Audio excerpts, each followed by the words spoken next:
Welcome to Jesse Watters Primetime. Tonight, I spent 25 years in the Army. We can make sure that those weapons of war that I carried in war is the only place where those weapons are at. As soon as the shots were fired in Iraq, he turned and ran the other way and hung his hat up and quit.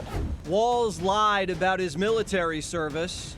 A stolen valor investigation. If he would have went to Iraq, he'd still be hiding under his desk over there. Niman Hama, Governor Tim Walz here. Happy Chinese New Year. Gong hei fa zoi. The Chinese and Kamala's VP. A shocking report.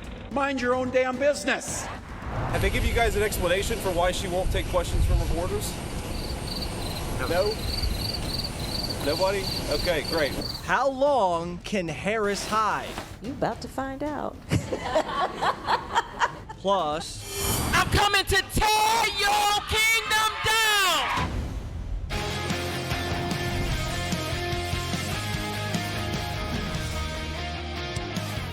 Democrats must be losing this election by a landslide because they're trying to brainwash you into believing their ticket is Jackie Onassis and John Wayne.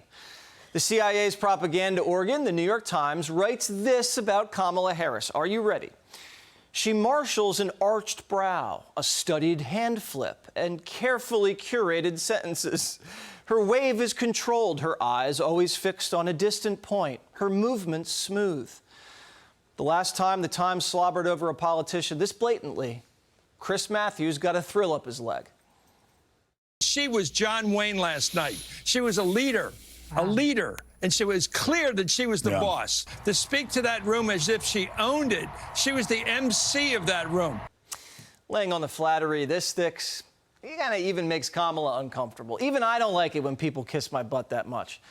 I'm looking at you, Gutfeld. There's rumors that Walz may not make it to the convention. You can see how hard the media is straining to lift this guy. As of 48 hours ago, they hated Middle America, avoided it like the Ebola virus, and mocked it as an ignorant backcountry.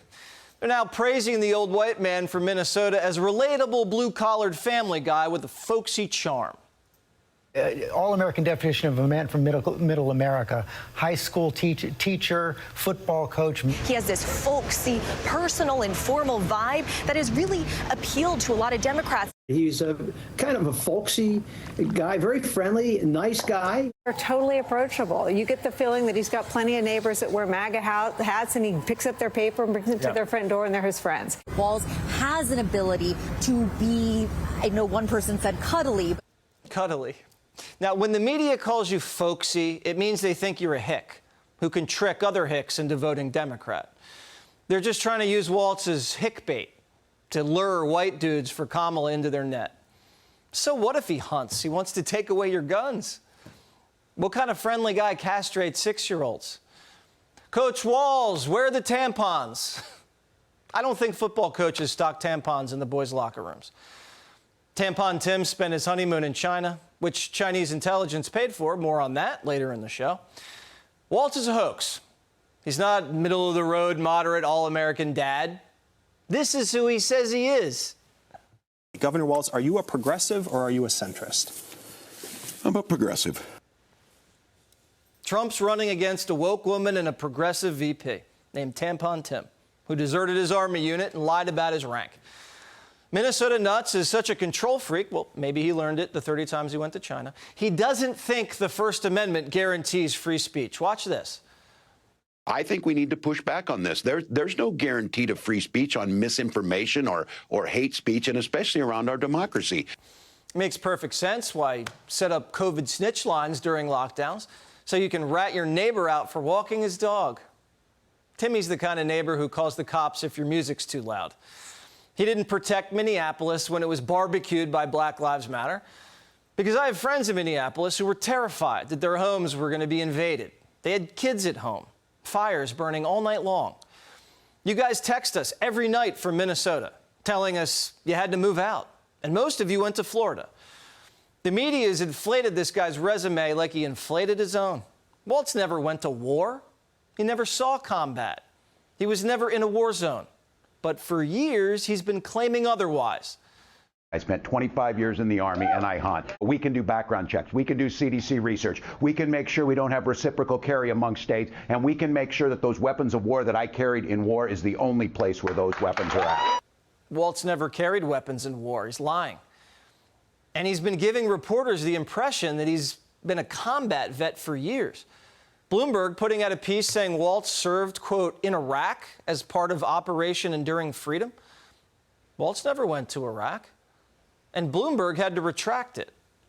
Walz put out a campaign press release claiming he was a veteran of Operation Enduring Freedom, claiming he served on the ground in Afghanistan. He never served in Afghanistan. Walz told The Atlantic he just returned from fighting in the war on terrorism. Walz never fought anywhere. He abandoned his unit, left his battalion hanging right before he was supposed to deploy to Iraq. I was like, well, for Pete's sake, if this guy quit, and if I say I'm not going to do it, I mean, what the hell kind of leadership is that?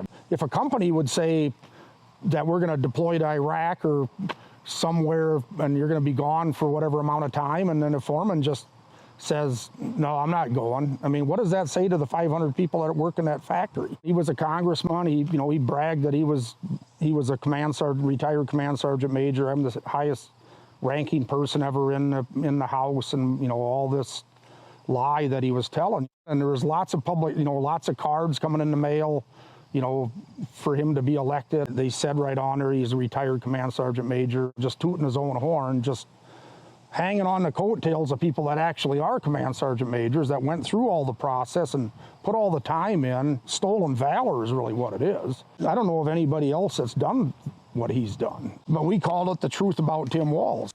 Walz ditched his unit, got demoted, lied about his rank, and lied about fighting overseas. And Kamala Harris chose him to be a heartbeat away from commander-in-chief. This is devastating to the Democrat ticket. Republicans and Democrats, every American, physically revolted by men who lie about their service. Did Kamala vet the so-called vet?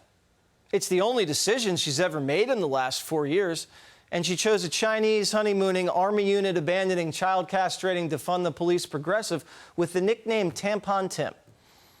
Maybe they did vet him, and they're so detached from mainstream America they didn't think this would matter. Or maybe they just thought the media would cover it up. Or maybe Eric Holder's trying to sabotage the ticket. Obama's wingman was in charge of vetting this guy. Remember when the media thought J.D. Vance was a problem? As far as we know, J.D. Vance didn't hand out tampons to little boys or let a city burn on national TV for 4 days. J.D. joined the Marines after 9/11 and deployed to Iraq. He actually brought back medals.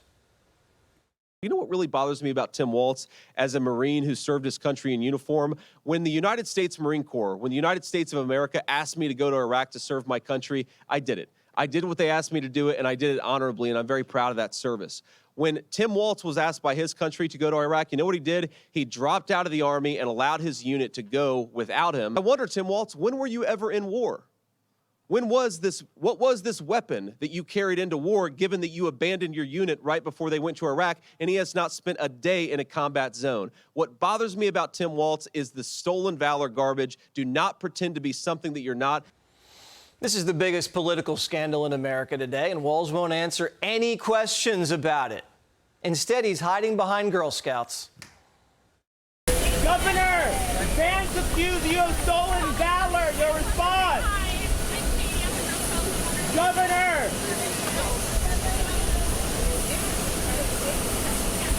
Governor! Vance accused you of stolen valor! Your response!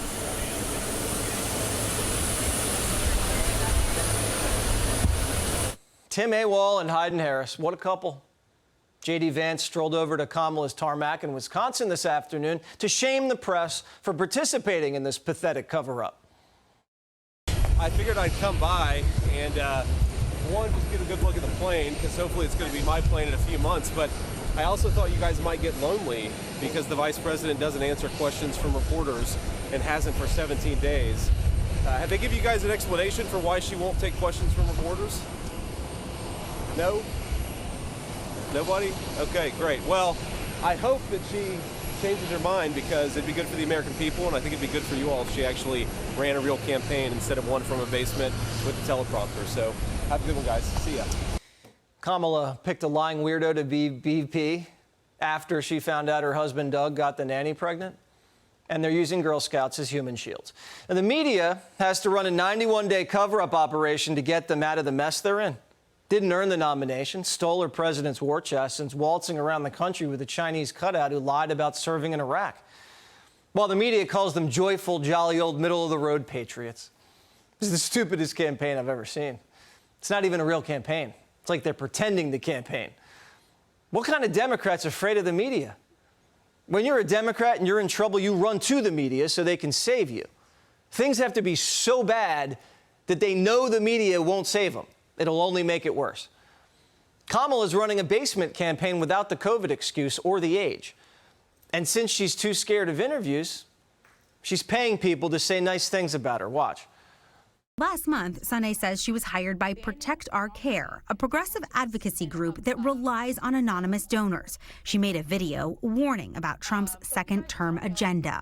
They almost help you script it, right? Right, like, definitely. She takes their talking points and puts them into her own voice, saying she always discloses when she's being paid. What's your rate? So a video just for a creator in my size, an average can go from $3,000 to $10,000 depending, and upwards.